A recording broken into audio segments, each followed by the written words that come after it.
Hope you all got a chance to check out the Florida versus Vanderbilt game review show on Gators Breakdown.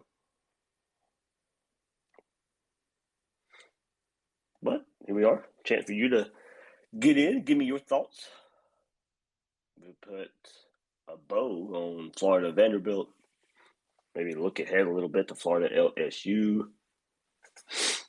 Not as big as a game as it most of the time is for the second year in a row. Last year, of course, it was for Florida LSU, but not this year so much. With two losses for Florida and LSU floundering around a little bit as well. Noon game on ESPN. If you missed that, we knew it was going to be a noon game, but we didn't know if it was going to be part of a CBS doubleheader, noon 3:30 doubleheader, or if it was going to be on ESPN. And they did decide to go Florida LSU on ESPN at noon on Saturday. Got the coffee flowing this morning. I'm struggling this morning. Whew.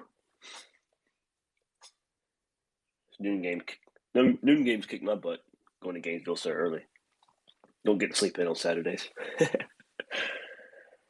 But overall, if you listen to the Gators Breakdown game review, inconsistent 42-0 victory for the Gators. And look, we've said that a few times this year now with this Gator team, so I think we can label this Gator team inconsistent. And probably no surprise there when you go and look at how Florida has played this year, who they've played in that regard. Tennessee was kind of a inconsistent performance. Kentucky absolutely moved the ball good enough to beat Kentucky. But of course, turnover, lots and lots of penalties. So inconsistent their performance from the Gator. Inconsistent versus Alabama, of course. You just start down 21-3, able to come back and make that a game out of it. So just a lot of examples of an inconsistent Florida team. Can they put it together a performance of 60 minutes? That's the pretty much next step for this team, is being able to put a complete game together. Now, look, I think the only time they'll absolutely need a complete game is when they play Georgia. You can get by being inconsistent with the rest of the schedule. And I think that's one way to look at it. So looking ahead after Vanderbilt, we get one more data point for this team and what they look like. Then you kind of look ahead. The Georgia game is the only game they absolutely need that whole 60 minutes to go beat an opponent. That's just the way the schedule breaks this year. It's not very difficult for Florida from here on out, besides that Georgia game. Now, you want to see the team focus for 60 minutes. You want to go out there and see the team have the capability of doing that no matter who they're playing. And I think that's just another step for this team that we want to see. And yeah, you can see the reasons for some inconsistency. We know. I mean, go back to the preseason and when Dan Mullen talked about Emory Jones, the word inconsistent was pretty much used. There's going to be the plays where he says, "Okay, man, there's the play," and there's going to be a string of plays after that where he's like, "What are you doing?" And that's pretty much paraphrasing what Dan Mullen and how he described Emory Jones in the preseason. And I think that's a lot of what we're getting there from Emory Jones. So maybe it shouldn't be too much of a surprise there, but I think it's part of moving away from him as well. It's the offensive line inconsistency issues right now. Probably not so much of their own doing. They're battling through some injuries, battling through some bumps and bruises, getting some young guys in that rotation. So I think that's why I'm going to look at the run game today for the main Gators Breakdown episode tonight and do some comparisons from Bama, Tennessee to Kentucky, Vanderbilt. Those two separate SEC games there. You have two on one side, two on the other side, where the run game was looking pretty good versus Alabama and Tennessee.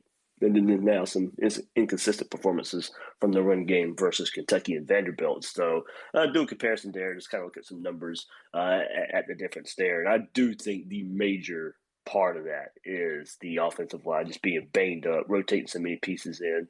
You've been able to prove a little bit that you have some depth, more depth than we probably thought, but now you're tapping into that depth a good bit there because of those bumps and bruises up front for the offensive line. So we saw Kingsley Garage didn't even start versus Vanderbilt. Kingsley goes down during the game, so there you go. You're already playing without two, and we already know Delance and Reese has been bruised and bumped a lot this year as well. So you can see why there might be some inconsistency up front, but we know how important it is for this Florida run game to be the focal point of this Gator offense. It makes it click in the tougher opponents that Florida's going to be facing. So Vanderbilt, you can get away with chucking the ball up time and time again, which we want to see that. That needs to be a part of the offense, but I don't think you're going to see that as much moving forward. I think it was something that was definitely focused on as I kind of shift here.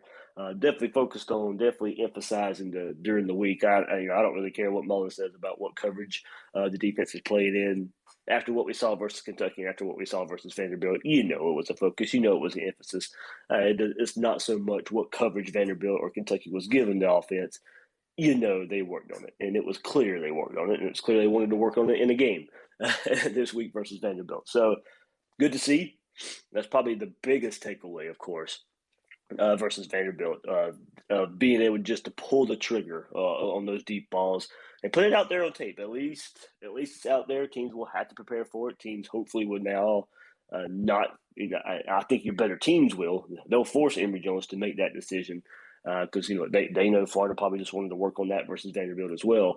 But at least it's out there. Teams have to prep for it. Teams will have to just have it in their mind out there on the field that Emory Jones can release that deep pass. So it's just out there a little bit more, but of course we'll need to see that versus the LSU, Georgias, and South Carolinas of the world as the schedule comes up. So that was the biggest takeaway on offense there: inconsistent run game, and then the showing the ability to go downfield much more so than it was versus Kentucky when Florida was doing it this past Saturday versus Vanderbilt. Definitely enjoyed seeing it. I think we knew the opportunity. The opportunities have been there, and either Emory didn't make the right read, never saw the open receiver, or saw and just took the easy throw anyway. Nothing wrong with taking the easy throw, but it does limit the offense so much. And Florida could have used a couple of those deep passes that were open versus Kentucky, and maybe it lead to an extra score or two to make a difference in that game. So that was a big takeaway on offensive side of the ball. Overall, a little bit of fire from Dan Mullen we saw. Getting on Grantham there in the first half. The short halftime interview, wanting to get to the locker room. Rashad Torrance said he pretty much lit him up in the locker room there at halftime. So getting that side of Dan Mullen that a lot of people have been wanting to see, wondering where it's at.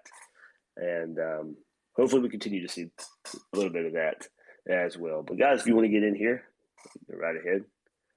Get your thoughts, Florida, Vandy, moving forward to LSU this week as well. Defensive side of the ball, yeah, as I said, you saw Mullen kind of light into Grantham a little bit. And, yeah, you were pitching that shutout, but you couldn't get off the field in the first half. Luckily, Vanderbilt missed some field goals. Couldn't punch it in from the goal line. Heck of a play by Jason Marshall there in the end zone to break up that pass to Chris Pierce there for Vanderbilt. Looked like it would be touchdown. Go up and get him touchdown there for Pierce. Marshall doesn't give up, rips the ball away. Well, not doesn't really rip it away. Goes after the ball, causes the receiver to bobble it, goes out of bounds, no touchdown, and keeps the shutout alive there for the Gators. So good for Marshall not to give up there. I like the progress he's made so far. I talked about that on the podcast too. Trey Dean as well. His best game as a pass coverage safety I think we've seen so far. Just really ready to see Edom come back and what that means there for the secondary. After the news we got yesterday of Elijah Blaze transferring away, and don't get me wrong, not necessarily a huge loss, but kind of goes into the whole depth piece there. Now, look, he was in there for some key moments versus Kentucky. Had the personal foul call, so that's his lasting legacy, I guess.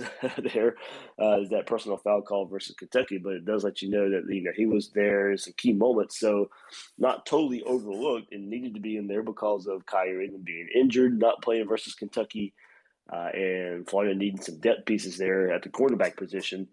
So now he's going to transfer away, and now after Jaden Hill goes down with injury, Chester Kimbrough transferring away. Will Coxon going down as well. I mean, Florida's taking a hit there as far as depth goes in the secondary. Blade's not necessarily a huge contributor, but like I said, wasn't there for some key moments versus Kentucky, so it's not like you're completely overlooked. So you got to hope Elam comes back, and you got to hope at least the cornerback position stays healthy the rest of the way, because then you could probably start shuffling some pieces around. Maybe a Trevez at cornerback or Perkins at cornerback, just to make up for a pure cornerback now leaving the program after transferring in and transferring out before halfway through the season. So don't know the whole story there. I know it was a weird story for his career anyway there for Blade. So I was asked, was I shocked by it? I was like, well, I didn't know it was coming. But am I shocked? No. I mean, that's just kind of been the MO there for Blades. All right, let me get MJ in here.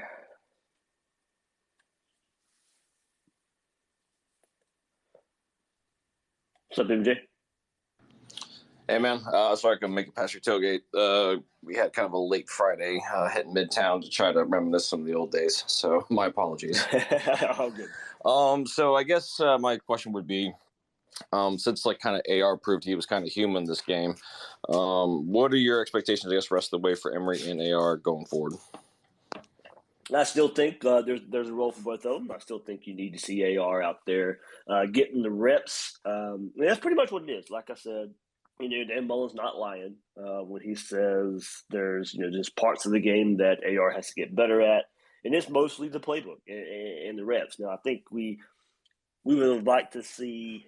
We would like to see him probably get more reps when, like I said, I said this on the Florida Vanderbilt game review. I'd have probably put him in a couple of drives earlier and maybe been a little more aggressive with him. But he's out there. He's out there learning. That first pass, that interception, probably something you don't want to see out there. You're rolling right, and probably way too late to throw across the field. And I know that's probably the play design, but probably not that late. But learning experience for him. But it is honestly just getting the more reps and learning the playbook. He knows he's not ready to start. From everything that I can gather, talking to different people, I've talked to a couple of different people that look, he does have a lot to learn, and he knows that. So there's a lot of talk about he's frustrated, and people trying to read into body language on the sideline and body language during the game and stuff. And probably taking that read a bit too far. He likes Florida. He loves Florida. He wants to be at Florida. Any talk of transfer is just talk. From him is nothing. There's nothing to it. He knows where he stands, and he's not necessarily disappointed by it. He knows what he has to do to get on the field and play and start and all that. But I do think there's a role out there for him, a big role out there for him, especially with Georgia in a couple of weeks. I think you'll need his explosive ability out there to try and make a difference in that game. But you want to see get better in practice, get better in games. There's game reps. I don't think. That's one reason I did want to see him a bit earlier in versus Vanderbilt. I understand Mullen probably wanting to work on some things with Emory Jones. I think we saw that plenty of times with Felipe Franks and Kyle Trask as well. He keeps those starters in there a bit longer than I think most fans probably would.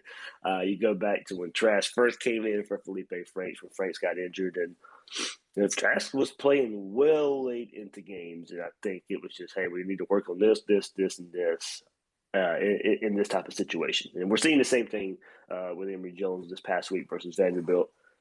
But Emory, AR, before it's all said and done, I still think there's going to be, and hopefully the Georgia game is it. There's going to be, I think, that magic moment still there from him. That's just kind of what he brings to the table there as that type of player. But there's when this was going through, when he was going through the injury, and Emory was playing much better versus Alabama and Tennessee, I think a lot of us come to the realization is, okay, you're going to need both of these guys this season at some point. Now it's still coming off the heels of a really good dominant performance by AR versus FAU and USF, and we haven't seen that. It is much easier to say now, but I was putting that together because we saw the improvement there from Emory Jones.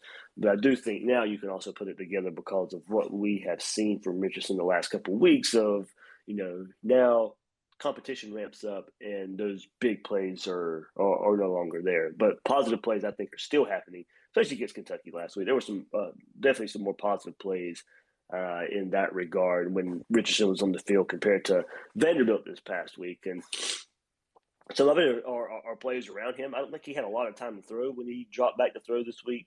Vanderbilt brought a lot of pressure when he was at quarterback. So I guess they wanted to see how a young quarterback would react with the pressure coming into his face. So you saw some of that affect him, but also some of the play around him. I mean, he throws that pass to Jacob Copeland on 2nd and 1. That's Copeland's job to get a couple yards and keep the chains moving.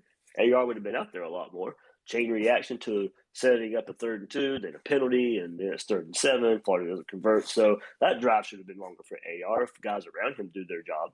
So, there's still a place for him. There's still a huge place for him, I think, at some point this season. But I also think at the same time, we see why Emory's starting.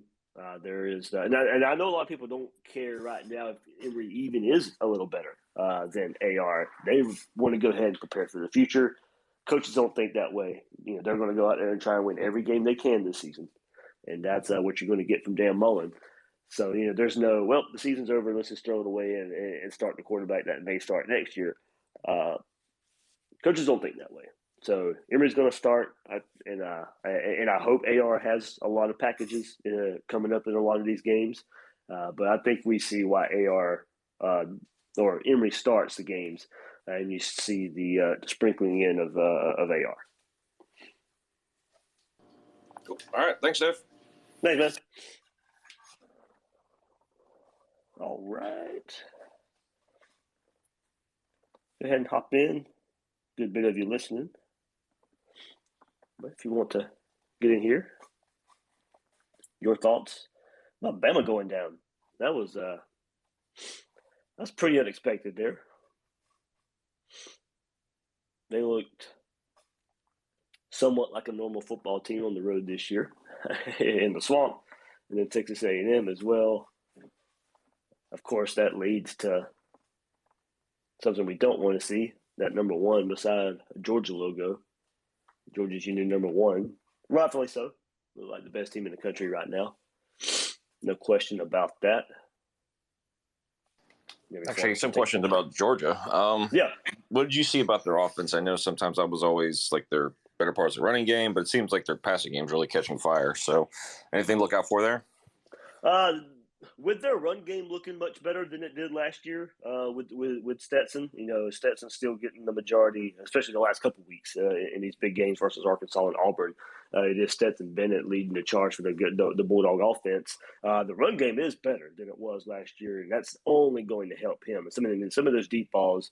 Now, this is what he was hitting versus Florida, too, before he got hurt last year. But, just a lot of one-on-one matchups down the field, and he's given those pretty good Georgia receivers a chance to make a play, and they are making the play. Now, they are getting beat up a little bit now that before the season started. They had some injuries at wide receiver, but now they're getting beat up front a little bit on the offensive line. I don't know how serious those injuries are. I know the one I saw was Jamari Sawyer going down, one of their starting offensive linemen.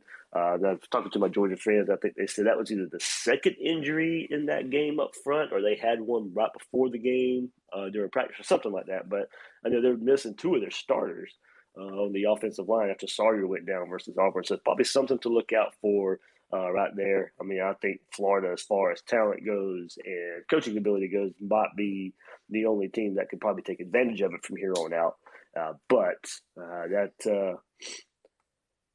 That offense is opening up a bit because that run. I mean, they didn't run the ball well versus Auburn in the first half.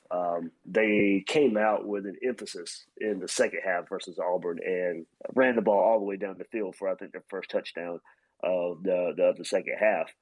And that's only opening up this offense, making it easier for Stetson Bennett and making those reads there. So he's playing well enough to keep that team undefeated.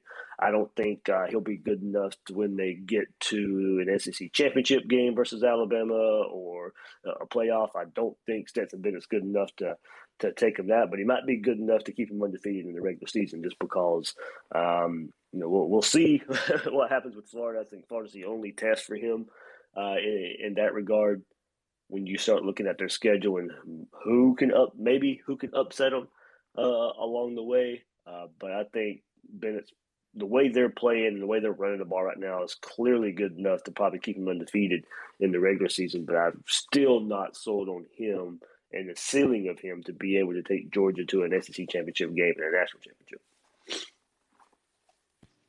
Gotcha. I guess with all our problems, how do you feel about LSU next weekend? Yeah, of course, I'll get into that this week. Initially, this is a game you should win.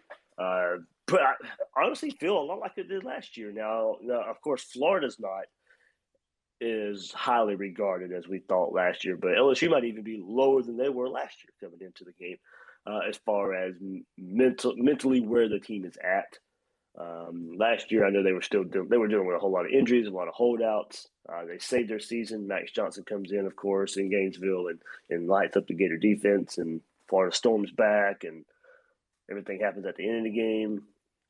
This is one Dan Mullen, I think, has to feel a little bit of pressure on, too. A little bit of desperation factor. This is a game you have to win. The way LSU and the status of LSU right now, this is a game you cannot afford to lose. This game would, I think, tell us a whole lot about Dan Mullen. And a win, I don't really necessarily care how. Now, don't get me wrong. You want to see Florida go out there and kind of go into the first point of this episode or of this chat is have Florida go out there and play focus for 60 minutes and look good. Right now, you'll take a victory pretty much in any way you can, get to the bye week, prepare for Georgia. But I think it would say a lot for Dan Mullen to go to Baton Rouge, and I don't necessarily care the status of LSU, where they're at mentally, who they have playing. I know Keyshawn Boutte went down with an injury versus Kentucky. It didn't look good, so even he may be missing from this LSU team.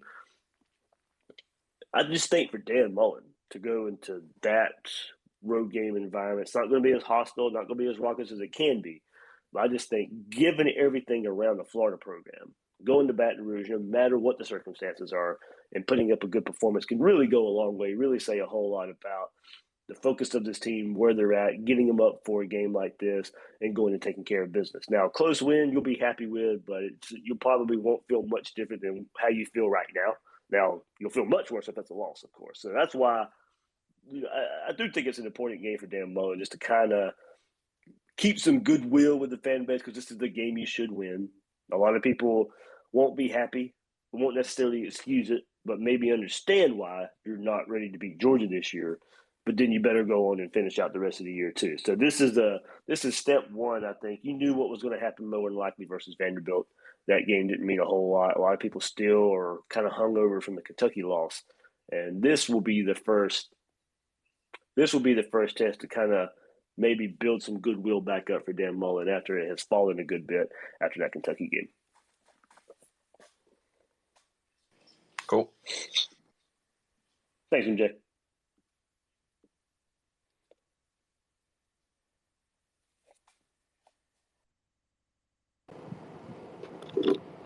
What's going on, Dave? Go Gators.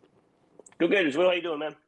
I'm doing good this morning, man. I was just wondering how you feel about the team now, about the season as well. Don't you still think we got a chance now since Alabama went down? Chance for what?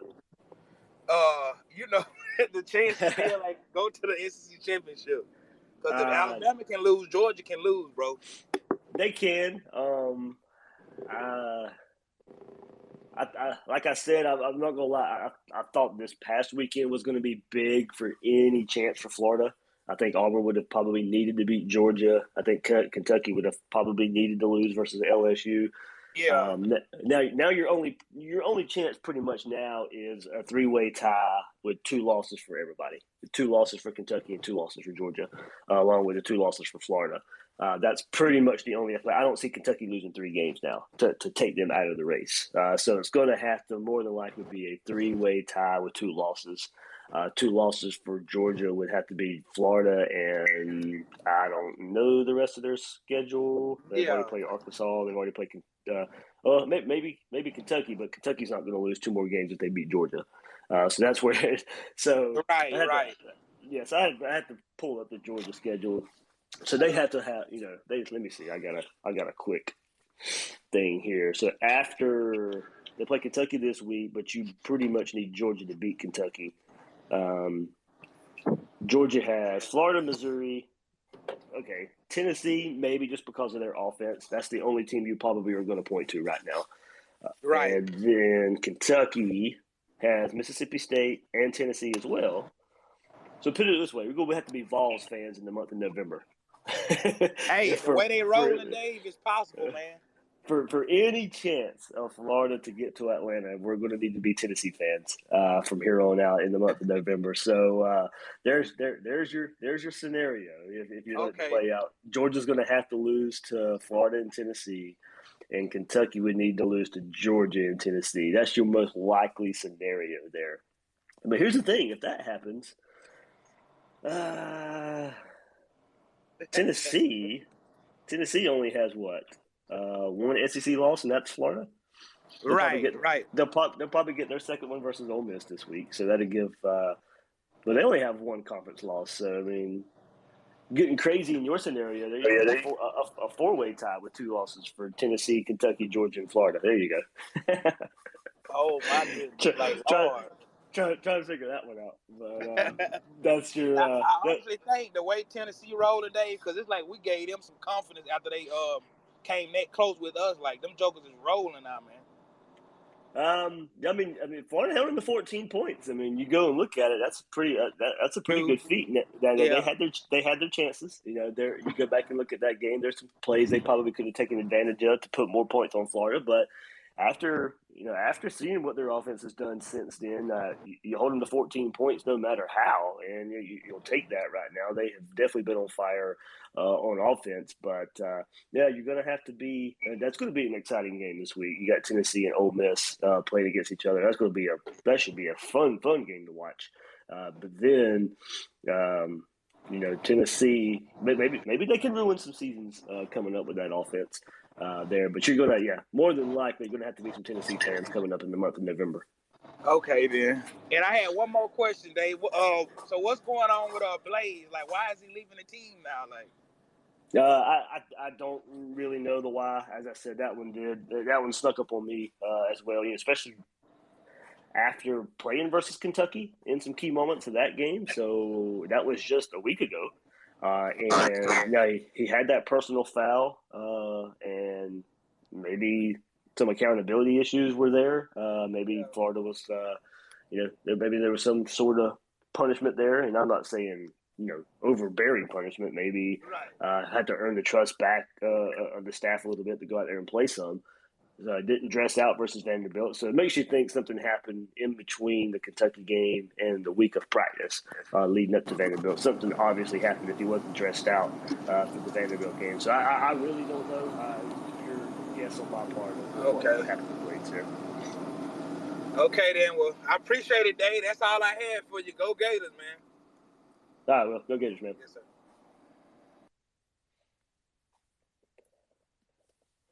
Right. There's G in here and Roberto. Hey, Dave, how you doing? Good. How about you? I'm doing pretty good, thanks. So pretty good weekend this weekend in football. Alabama looking a little bit human, losing versus Texas A&M. I thought it was a great game. Unfortunately, it was Texas A&M beating them, which doesn't look too good for us, especially in recruiting.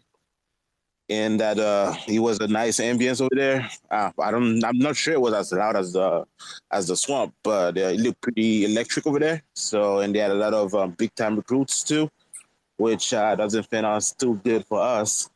But great game. FSU beating UNC, which I did not see that one coming, but looks good for us too because the better the lose towards the end of the season, the better a win is gonna look. Happy to be back in the W column, but still have a little sour taste in my mouth with the game because I thought that we ever been able to play a full 3 or 4 quarters? Because that game feels like it was a tale of 2 quarters. The first quarter and the third one, because at the end of the first half, it feels like we could have been 21-13 and Vanderbilt looked pretty competitive versus us. Yeah, I started this by saying, Florida needs to go better and play some complete games. A lot of it due to focus. And I know Will Miles, my co-host on Gators Breakdown on Mondays, that's pretty much was the crux of his article as well. Saying, this Florida team, they put together some really good quarters, of football.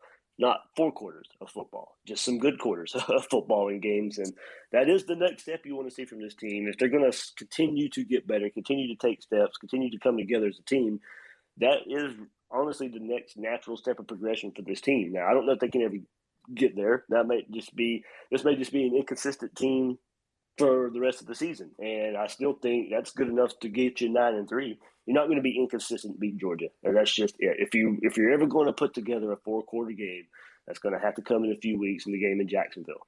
But for right now, it's going to be good enough to get you to 9-3. You still just want to see it. It doesn't matter if it's good enough to get you to 9-3.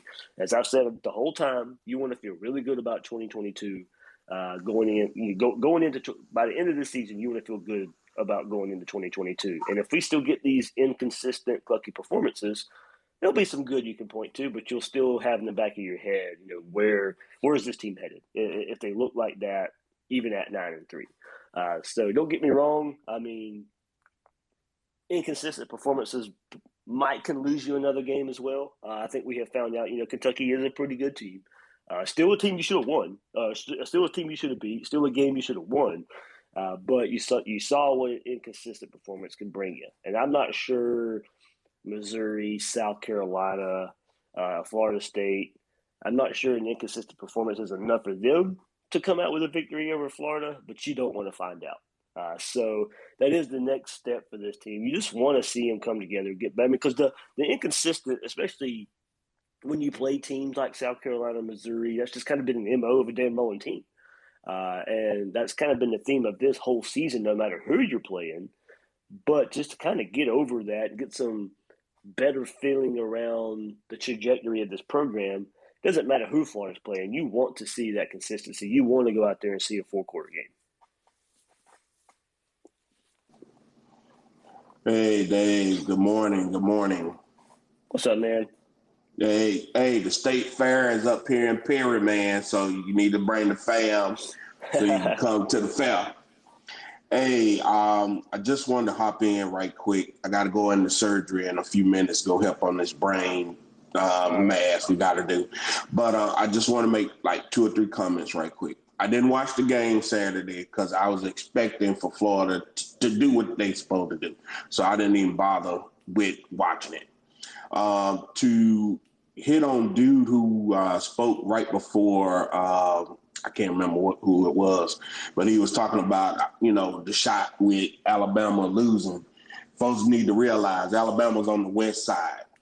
Them losing had nothing to do with us. It can't help us not one bit. We need Georgia to lose. We need Kentucky to lose. So that's the only way, like you kind of highlighted with the other caller, to let them know that, hey, a lot of dominoes got to fall in order for us to even be somewhat relevant. The statement that you just made about the inconsistency, I've been watching this team since 89.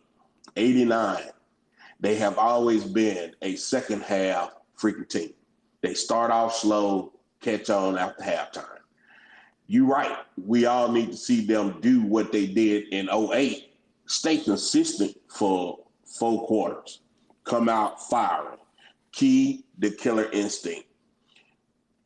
Couple of friends of mine and we was talking this past weekend. Like I said, I didn't watch the game. And that's what we all said. Where's the killer instinct for this team? We should always be all gas, no brakes. It's like we sputter. When we get crunked on, we sputter, and then eventually the carburetor kick in, and then we start playing like we're supposed to. If we could ever put it together for 4 quarters consistently, like you said, consistently, we can be a team to be reckoned with. But until then, I mean, it is what it is. I'm not trying to downplay the Gators. I'm a huge fan, all the way down to the wedding band with the symbol on it.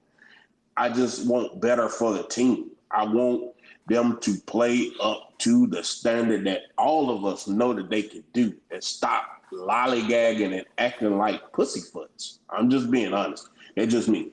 But hey, man, like I said, come on up. The fair will be here for a whole nother week. Come get you some good corn dogs and all that other good shit. Thanks, Dave. Thanks, man. Yeah, and I guess the big thing also is, can this team be capable of that consistent performance? And I'm not sure we can answer that right now. I mean, maybe they can't. Maybe that's what this team is. And that still, like I said, will be good enough to go 9-3. But an inconsistent performance in Jacksonville won't win you the game.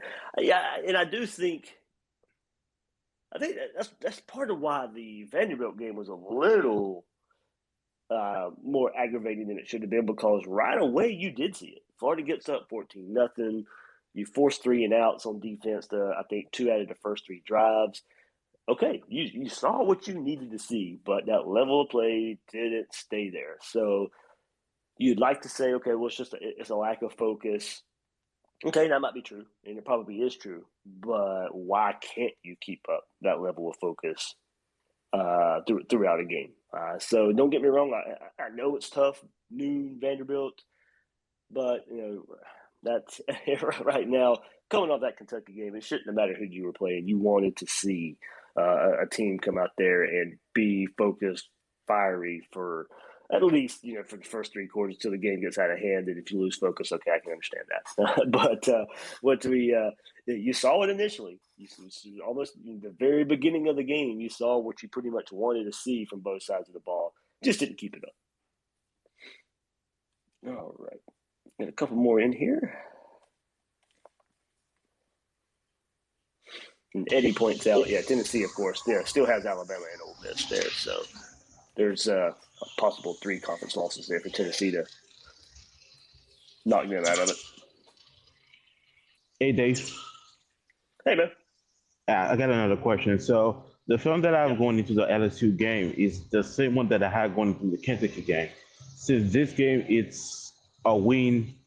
Well, there's no way around getting a win. We got to get a win for that game because a lot for the program, the way that LSU is playing right now, because Kentucky soundly beat them. Was watching the game, and Kentucky was, compared to us, what we should have beat Kentucky pretty much, was a better team than LSU. Yes, yesterday, Saturday.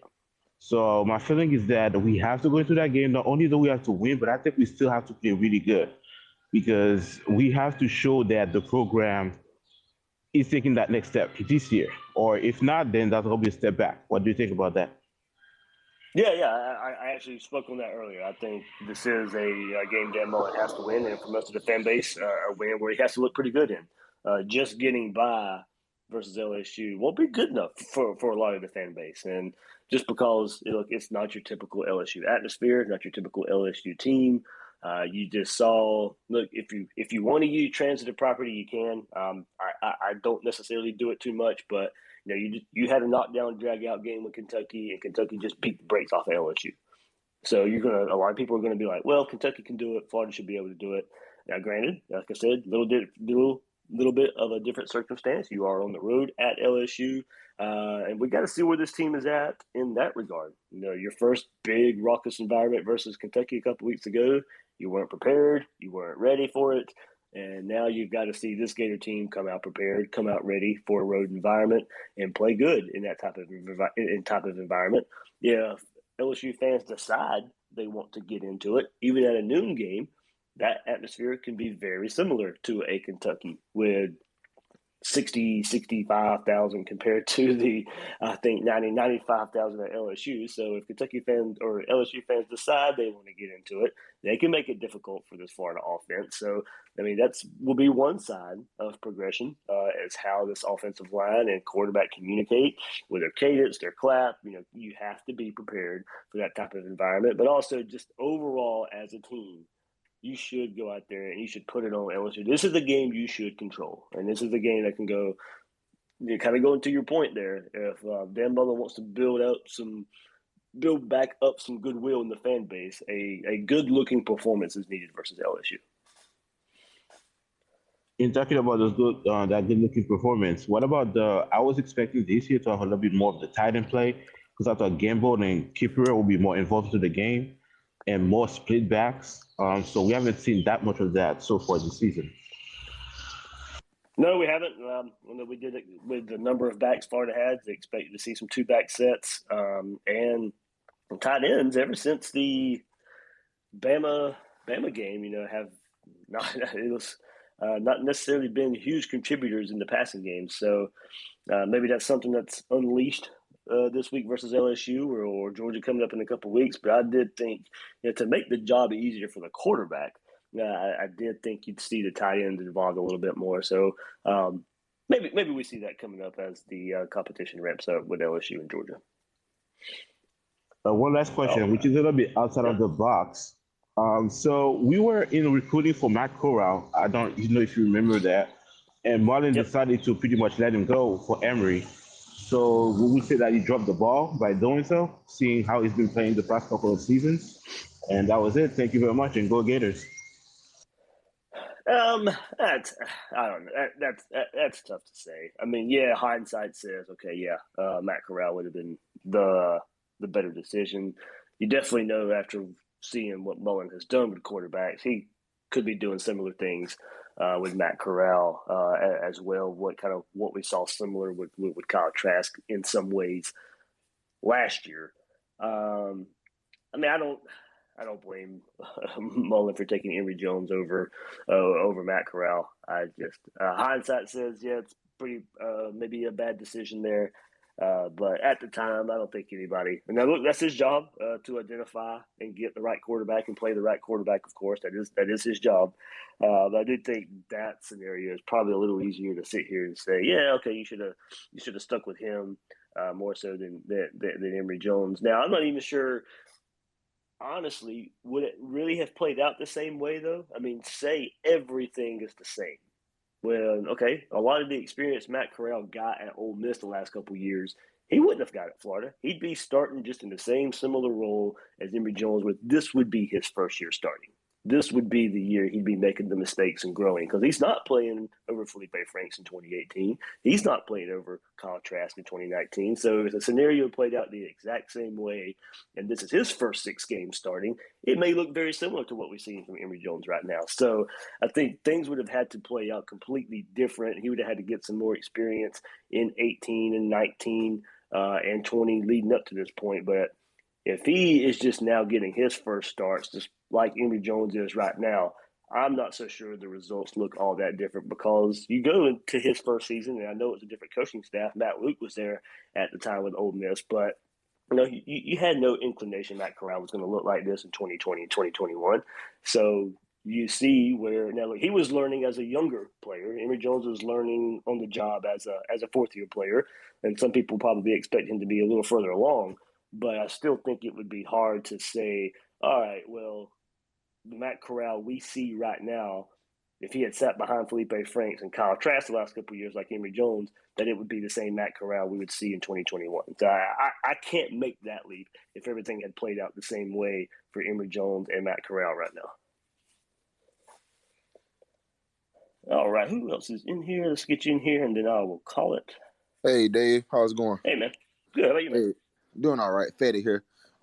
First off, I spoke to you earlier this season through a message on Twitter about how Garrett McGee was the quarterback coach for Lamar Jackson when he won the Heisman Trophy at Louisville that year. and how he's the quarterback coach for us now since we lost Brian Johnson last year. Familiar with that, right?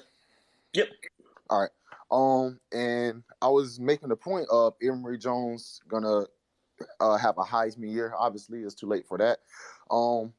Dave, I don't know why everyone feel like Emory Jones leave next year.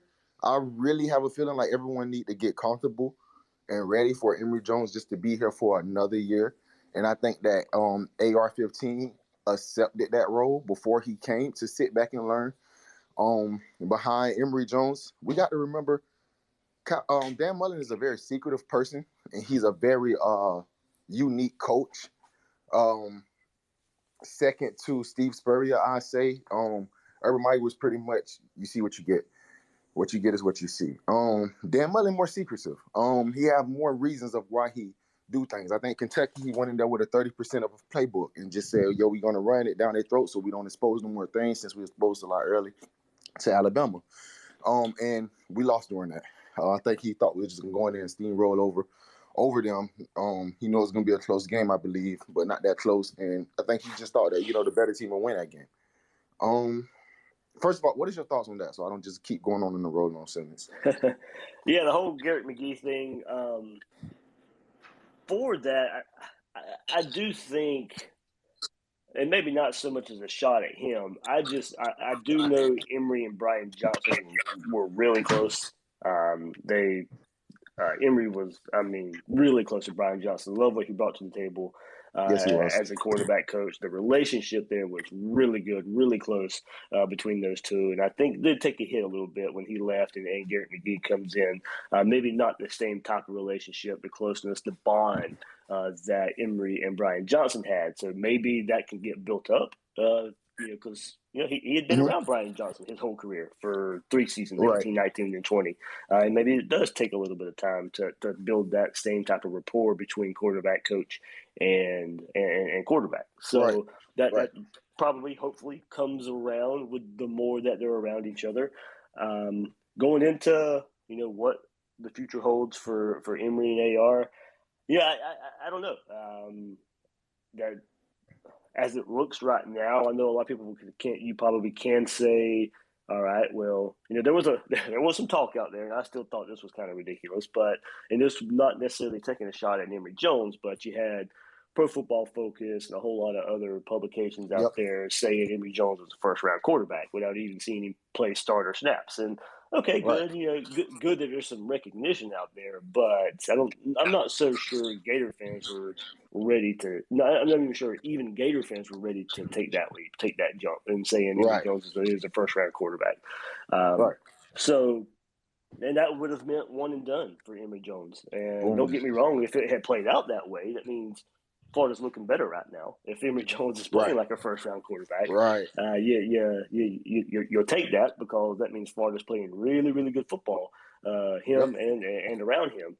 But that's not what we're getting right now. And there are some progressions that we're seeing week in and week out from Emory Jones. We've got to continue to see that. He doesn't need to be anywhere near his ceiling right now. For Florida to do bigger and better things. He needs to keep progressing. And, right now that kind of leads to, okay, well, he's probably not going anywhere after this year. So what does that mean for the quarterback position next year? I don't know. That would probably go into with Dan Mullen's history, probably lend you to believe Emory Jones will start next year as well. Going just Dan Mullen's history and what we have seen from the quarterback position of him. So that's probably where that lends itself right now. But we'll see how the rest of the season plays out, what progressions AR can make as well. And that's going to be it's going to be a topic from here on out, and seeing how Emory Jones, his steps and progression, and sit down with Dan Mullen and both quarterbacks, kind of figuring out the path to their path for the rest of their career. Yes, sir. I got one more thing, Dave. I know you say you finna go. Thank you for accepting me to talk with him, man. I'm a really huge fan. I watch every breakdown with you and Will. I literally go and watch the other guy on Facebook, on YouTube, the breakdown of the defense and the offense. I forgot his name, but he's a cool guy. If anybody haven't watched him yet. Last thing, man. Because it's been a long morning for you. Emory Jones sat in a passing offense, a very pass-heavy offense for 3 years. A lot more pass-heavy when Kyle Trask was throwing, of course. But I'm not sure why, including Pierce, act like Emory Jones don't know how to throw when we just been hiding the fact that he know how to throw. I understand he came in against FAU and USF and made some, airhead throws, but no part think that Mullen was trying to see where he was at in a live game, in a live situation. You get what I'm saying? That's why he wasn't so shook about the interceptions he thrown. Because if you take the Alabama game and you compare that Alabama game to week 1 and week 2, there is no way in hell, sorry for my language, but there's no way that you think Emory Jones going to come and give us the game that he gave us against Alabama. You know what I'm saying? I think of what's his name? Wells. Yeah. Wells don't keep running, and he actually stopped in the zone and sit within that zone. We don't throw an interception. I think of Copeland. Copeland actually catches that pass interference, then we're in a whole different situation other than moving 15 yards up. We're up the field, So I think that changes the narrative of the game a lot. We can all blame it on the kicker, but we can blame it on missed tackles also. The beginning of that game, Grantham dialed up a defense that was going to stop Alabama in the backfield as soon as they catch the ball. We get to those guys and cannot tackle. So I guess I said one more thing, but I guess that's 2. Defense, not as bad as everybody's saying as far as Grantham goes, but as far as the players go, we need to actually play better to help that man as far as his job and his legacy and his integrity, because he came back this year and dialed up defensive plays for Kentucky. I mean, not like Kentucky is a powerhouse, but I mean, they're not a powerhouse at all. But Levis threw 87 yards against us. He looked horrible. And then the very next week, he go on and he steamrolled over a horrible LSU. I get it, but you still got a few DBs on that LSU team that people rave about right now. So it's like he really went and trashed him. He made him look a lot more horrible this year. So that's my thing, man. Emory Jones, I believe Dan Mullen's going to open it up and let him sling it, because it's not like we don't have threats. We got Henderson out there. We got Copeland out there. We got Wells, who I seen coming along last year, who bloomed this year so far. We're working Frazier in there in the midst right now. We're letting Bowman get a few more touches, which I don't believe he's going to be a dynamic impact until next year sometime. Same with Lingard. Hopefully he do not transfer, because obviously the future is Bowman. But Naquan Wright also, man. I mean, Lord have mercy. I think the future for us looks very bright. I don't think Emory Jones is going nowhere. And I'm done, Dave, because I keep talking. All right, Teddy, man. Thank you, man. Yes, sir. Yeah, good points in there. Yeah, I do think the playbook's somewhat limited there for early in the season. Mullins even admitted he put Emory Jones in some situations, want to see how he react. Playbook expanded. Emory Jones' legs gets more involved. You see how much that meant to the offense versus Alabama, Tennessee. Got better there. So, just got to keep growing. You've seen teams adjust, especially Kentucky. All eyes in the backfield, making sure Emory Jones doesn't get those easy run yards from the quarterback position. So you got to find some ways to, combat that and adjust in game when teams start playing your quarterback that way. And on defense there, I agree with Fetty. Look, we expected, because they were so bad last year, a natural bounce back in some forms is expected. And you are seeing it. I do think the scheme is much better this year. You're still not seeing those big, gigantic miscommunication passes over the safeties. Safeties aren't giving up those big passes. Now, they're still having some trouble breaking down plays in front of them and getting the right angles and making tackles. But, that's a lot on them. Now, after the issue of missing tackles over and over and over again, dating back to last year as well, yeah, you can say that's a little bit on the staff too. What do you do to work on tackling? What do you do to get guys in better position so they're not arm tackling, so they're not lunging at players? That's a bit of both there, I think, when it's a consistent issue of tackling. So I think you've got to figure out how to help your players get in better position sometimes. But I do think we're seeing a whole lot of improvement from the defensive side of the ball, and just some better starts. Of course, we got to keep continuing to see some better starts like we did against Vanderbilt this past week. Don't get me wrong, competition plays into that a little bit, but you want to see some better starts from this defense and better tackling early earlier in the games, because that's when it's been mostly an issue. The tackling has been mostly an issue earlier in the games. Alabama, you end up getting better at tackling as well after the 21-3 onslaught, and it got better as the Vanderbilt game went on as well. So it's just what happens in the first half of games with tackling. I don't know. There's some adjustments made, and it gets better. I did see something I pointed out on Twitter last week, and holy moly, we actually saw it in the second half. There were 3 linebackers on the field at the same time. You had Jeremiah Moon, you had Mamadou Diabate, you had Tyron Hopper on the field at the same time. It was great to see. I want to go back and I want to diagnose those plays a whole lot more, just because it was something I wanted to see and to see how much of a difference it actually made out there for the Gators. All right, let me get a couple more in here, and then I will call it. Tyler and Unique have been hanging on for a bit, so I'll get these 2 in here and then call it a day. If you guys are still available. Hey, Dave. Hey, Tyler. Hey. Just to kind of follow up on what you were just talking about, why can't we tackle? Is it because we're recruiting these kind of hybrid linebackers to play that star position? I don't obviously get to watch the practices, but I watched Georgia versus Auburn, and Auburn got stomped, but their defense comes up and hits you. And you watch these other teams, and it just seems like everybody we just don't wrap up and it's not Grantham's job to teach these guys how to tackle. They've been playing football their whole life. I just don't get the tackling. We're just very, very bad at it, and we have been bad at it, and we're not. It just doesn't seem like we're getting it fixed. And I don't know how. That's where it goes the team for me. or the coaches fix that, but it's just got to get better.